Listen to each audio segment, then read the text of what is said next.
Hello. Today we're going to be finishing up your resume, those last few sections. You know, when only 39% of resumes received by employers actually meet those minimum requirements, it's important that your resume stands out and looks to be one of them. A good resume never leaves an employer guessing. Resumes remain the key method of introducing yourself and your skills to future employers. You want to make sure that the critical information is in that first third of your resume. A well-formatted and constructed resume is a document that entices someone to read on and learn more about you. In previous videos, I've addressed the important sections of the resume. Today, we're covering just those last three, which is education, certification, and training section, software and hardware sections, and the interest section. We'll also discuss adding a potential selected experience section if needed. So let's get started on our final sections.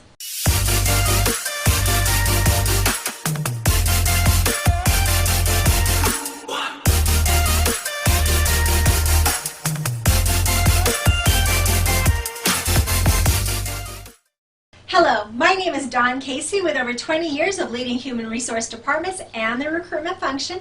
I now help people like yourself with career challenges, changes, and of course questions. This is the Career Rescue Coach YouTube channel. What makes this channel a little bit different is that I've been helping employees for the last 20 years navigate the career waters. And I've been very successful in my own career and share my experiences with you throughout all these videos.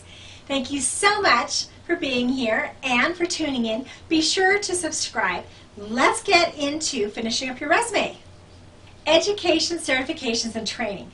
This section is an important section because it tells the employer whether you keep current in your current field and if you're a lifetime learner or not, which employers are very interested in.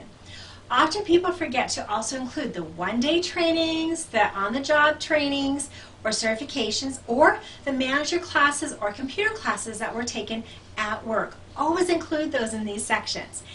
If you have completed an associate degree or a bachelor's degree, it's not necessary to include your high school.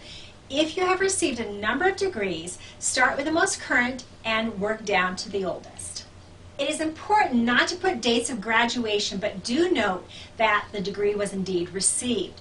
Dates can also date a person and cause unintentional discrimination, so you want to avoid putting dates around your education. It is important that you keep learning, so each year you have new certifications or classes to add to this section. In many fields, certifications can be earned, and this is a place to list those as well. Organizational memberships can also be listed in this area as they are a form of training. Alright, so here's a funny cartoon about not continuing your education, which we know you want to.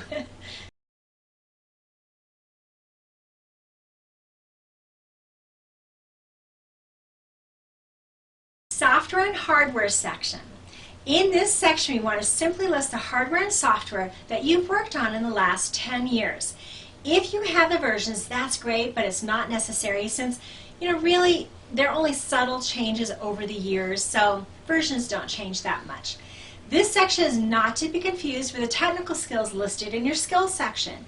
This section is simply to list what you've worked on, not the skill level or ability.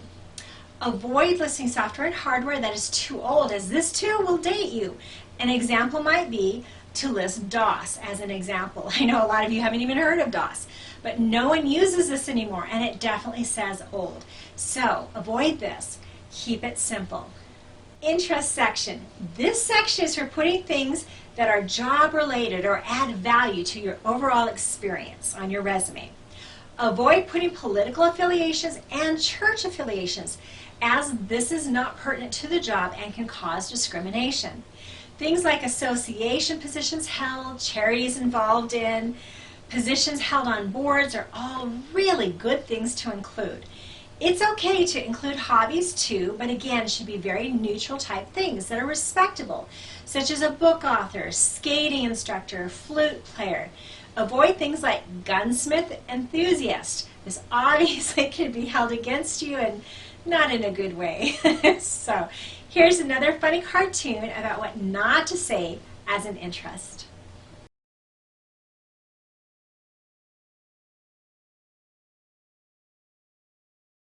Selected experience section. This last section is an optional section.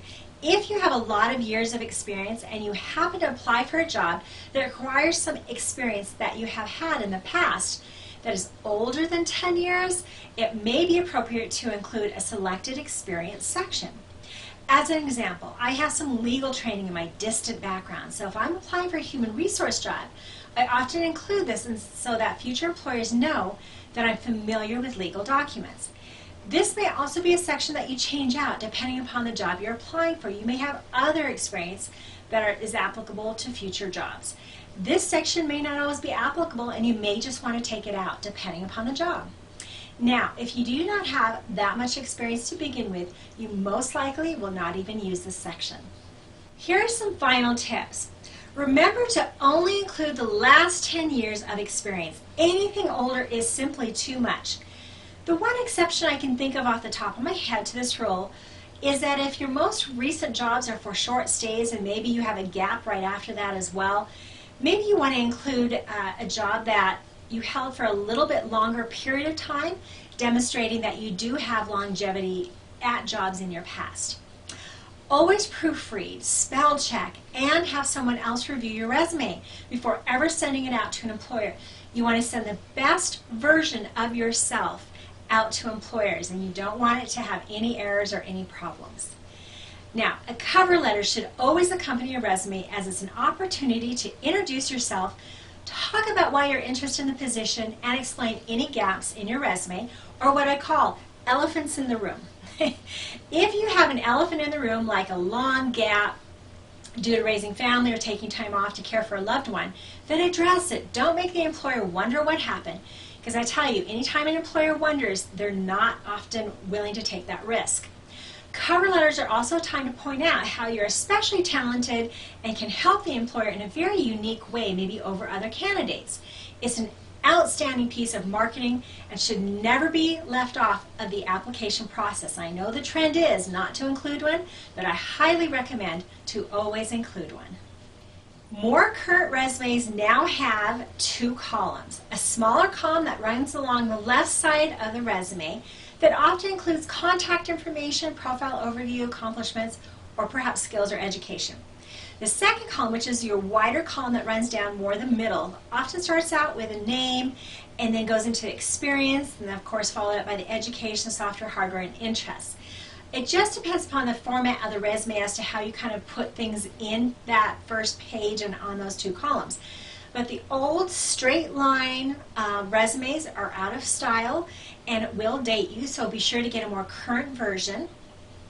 I like to think of the first page as one of those documents you could just hand off to someone that says a really good description of who you are and who your skills are. And then the second or third pages are just that supporting documentation.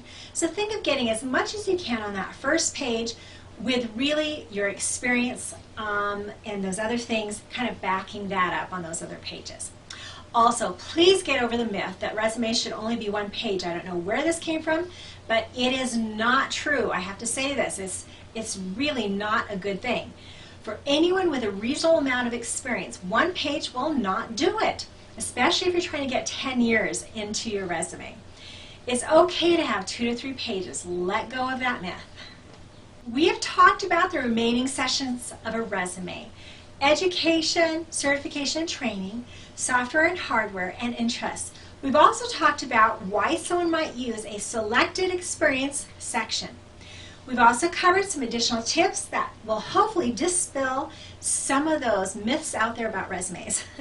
All right, here's another funny cartoon about not being the right fit based upon the previous cartoons and answers.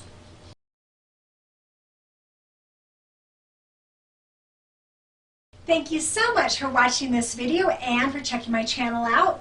Please remember to subscribe to this channel so that you can learn more about the career trends and popular topics. Don't forget to check out my Career Rescue Coach Facebook page, as it has great articles and I answer questions there as well. I'd love to hear from you, so please leave comments. And here are my social media addresses for you to come and visit me in other locations. I will also have a website coming very soon called Imagine, Career Rescue Coach. Thank you so much for tuning in. My name is Dawn Casey as a Career Rescue Coach, and remember, change your job, change your life, be safe, and be well.